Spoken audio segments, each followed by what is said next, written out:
In this segment, one of course is textiles and apparel. And the government has already come out with a whole bunch of incentives as far as that industry is concerned, and therefore I can quite understand the sentiment behind what you were suggesting. Just as textiles and apparel is a mass employment generator, wherever your industry has succeeded, it's been a very good employment generator. And therefore, with the kind of costings that you have been able to arrive at, and keeping in mind that in competitive economies, compared to you, the wage bills are now going up.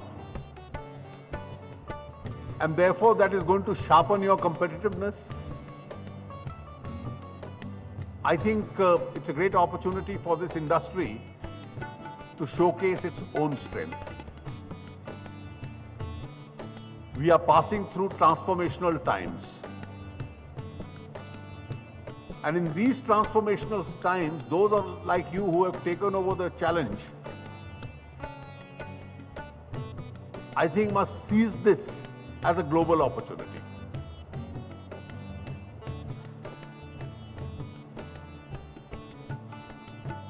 The world is not doing well today at all. It's in a slowdown mode.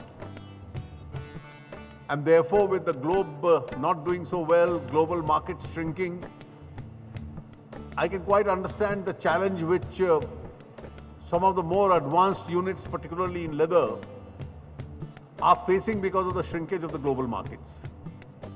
But that's not an everlasting phenomena. That could be a transient phenomena. And even in that, we have to seize the opportunity for ourselves. If you've seen the last two years or so,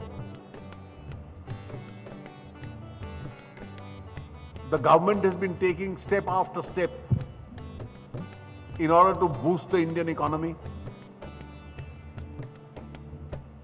The last 4 months have seen at least 3 very significant steps. The Aadhaar basis, which will, the law which will now rationalize state spending so that it can be targeted. The bankruptcy law, which makes exits easier and protects assets where companies are not doing well. And hopefully now the GST law itself. And this spate of changes are taking at a time where the world otherwise is in a slowdown mode. And that is why when we can bring the focus back to India, which gradually has come.